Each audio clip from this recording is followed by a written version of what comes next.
Bom dia.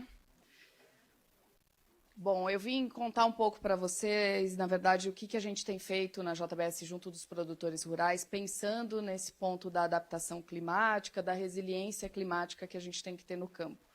Então, vou passar os slides aqui. Deixa eu só ver onde eu olho aqui. Então, como é que a gente vai preparar o campo para esses eventos extremos que a gente tem visto aí, né? Acho que já não resta dúvidas de que a mudança climática existe, né? Acho que foi muito discutido ali durante a pandemia do quanto a gente, de fato, tinha ou não a mudança climática acontecendo, o quanto era o planeta que estava esquentando naturalmente, mas a gente percebe, com tudo que tem acontecido no Brasil e no mundo, que, de fato, a gente tem esse desafio para enfrentar. E aí, como é que a gente tem tratado disso, como é que a gente tem olhado para isso na JBS? Então, a gente olha através dos 3 pilares, né? O campo, na verdade, a fazenda, ela é um ecossistema, que ela traz ali o social, e nisso a gente tem trabalhado no acesso à informação e na assistência técnica, na assistência de extensão rural. O pilar econômico, o acesso a mecanismos financeiros e a rentabilidade do produtor, que é muito importante para a permanência dele, e o aspecto ambiental, o atendimento aos critérios socioambientais, que a gente tanto tem falado aqui.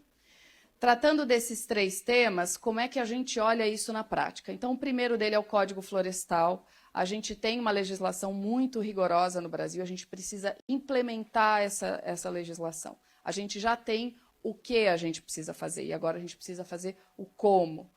A produtividade no campo, que é o que vai garantir a renda do produtor, a permanência dele e das novas gerações, e a resiliência climática. Como é que a gente garante que esses sistemas produtivos de produção de alimentos possam permanecer cada vez mais sustentáveis. Então, falando um pouco de Código Florestal, o que a JBS tem trabalhado? A gente tem uma política de compra responsável. Desde 2009 a gente tem esse acordo e a gente vem monitorando e olhando para essas zonas de desmatamento ilegal e todos essas outras áreas que podem ter embargo ambiental, produtores rurais que podem estar na lista do trabalho escravo. Então, essa política que a JBS já tem há mais de 14 anos, a gente implementa e checa essa informação todo dia. Mas aí a gente pode falar, nossa, mas a gente vai ficar eternamente bloqueando produtores que não estão em compliance. O que a gente vai fazer para, de fato, atuar nessas questões? Porque só bloquear não é a solução para a gente resolver e alcançar os desafios que a gente tem. Então, nesse sentido, tem esse nome engraçado, que é o Cowbot, mas nada mais é que um chatbot, uma ferramenta que a gente tem hoje com a tecnologia, que é um contato de WhatsApp, que hoje não só os produtores diretos da JBS, mas todo produtor de pecuária pode acessar pelo celular no WhatsApp, mandar a localização da fazenda, e através dessa localização, ou encaminhada, ou o ponto que ele está, ou o próprio cadastro ambiental rural, em alguns segundos, esse produtor, qualquer produtor, é uma ferramenta gratuita, ele vai poder verificar se aquela fazenda tem ou não alguma questão socioambiental. E aí, identificou que tem alguma questão socioambiental. A gente tem hoje, a gente lançou essa ferramenta em janeiro, ela já tem mais de 12 mil análises, quer dizer, há uma busca, um interesse para a gente pensar sobre essa regularidade, mas uma vez que ele encontre alguma irregularidade, o que ele faz? A gente lançou um programa em 2021 que chama Escritórios Verdes. Nós temos hoje 20 escritórios verdes pelo Brasil. E esse programa, qual que é o objetivo dele? Também uma ferramenta gratuita que qualquer produtor de pecuária pode procurar um escritório verde da JBS, não precisa ser fornecedor da JBS. Uma vez que ele procure o escritório, a gente vai orientá-lo como se regularizar. Isso foi lançado em 2021 com uma finalidade de regularização socioambiental, focando no Código Florestal. Mas a gente percebeu ao longo dessa jornada que não bastava apenas fazer a regularização ambiental, porque uma vez regularizado, o produtor precisa continuar e se manter na fazenda. A gente lançou agora, essa semana, está aí o QR Code, são os escritórios verdes virtual. Então, a ideia é que não só nos 20 escritórios físicos que a gente tem nas nossas unidades, o produtor possa acessar de forma digital também e já obter suas primeiras indicações para essa regularização.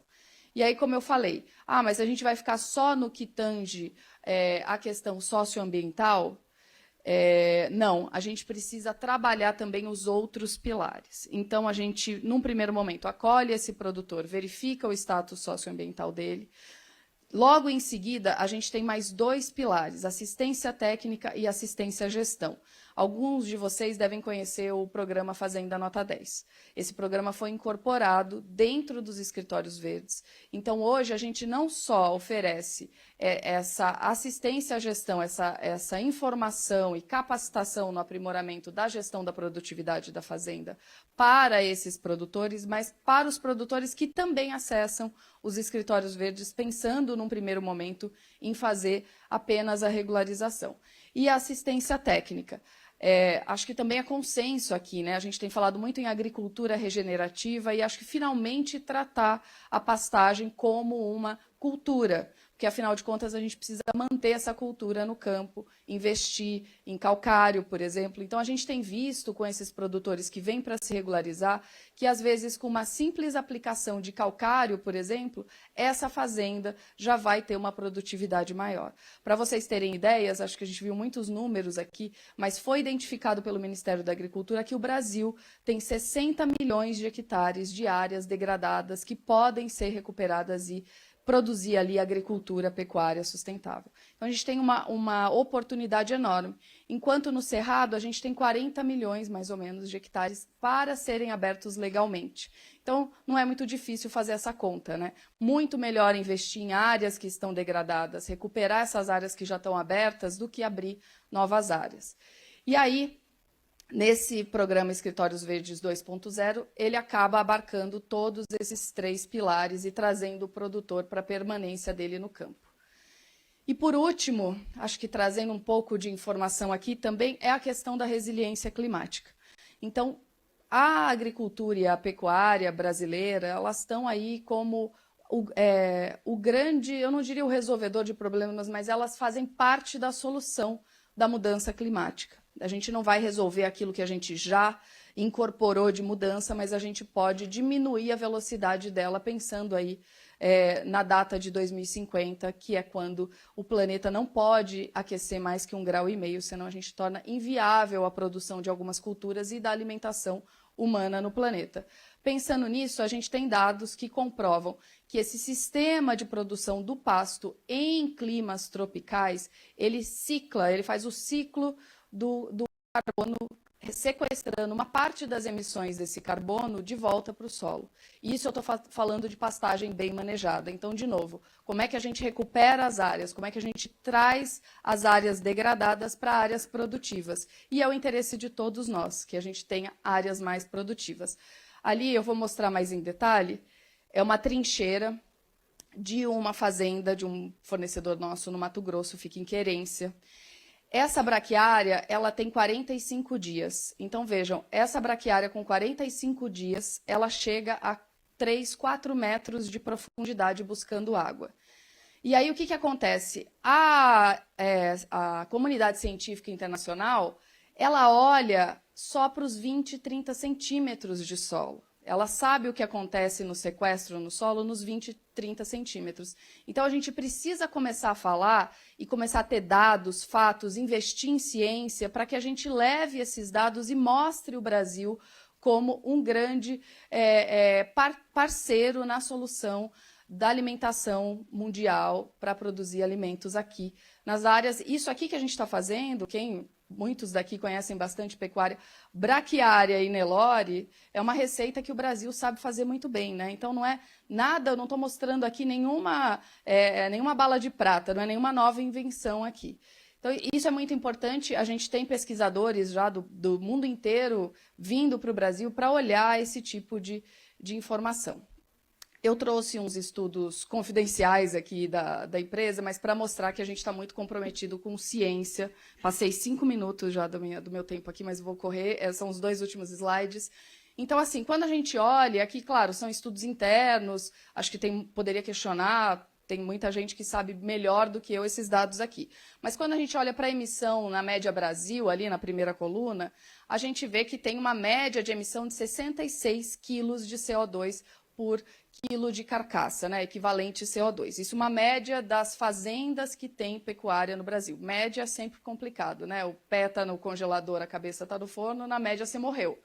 Mas ali, quando a gente olha para a média Brasil, a gente está falando em 66. Quando a gente pega os nossos dados, os dados dos frigoríficos que exportam, a gente já diminui em 30%. Por que a gente diminui?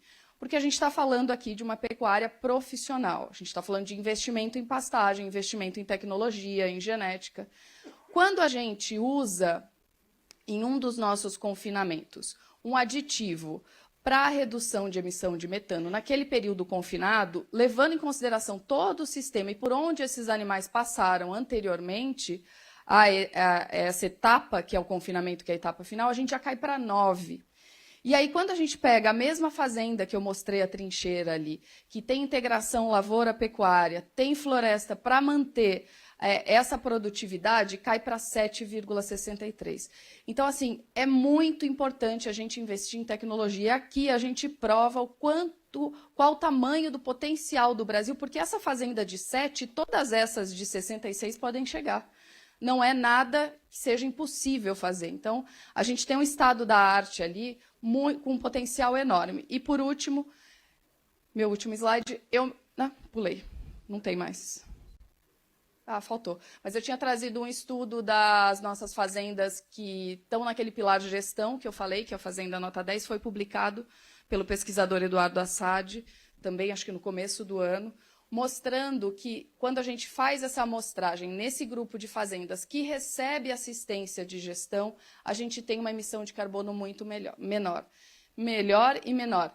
Então, basicamente, acho que a mensagem final aqui, já estourando o meu tempo, mas é dizer para vocês que é consciência e com informação que a gente chega em algum lugar e prova que o Brasil é, de fato, o celeiro do mundo, é onde a gente está produzindo alimento de forma sustentável. Então, obrigada.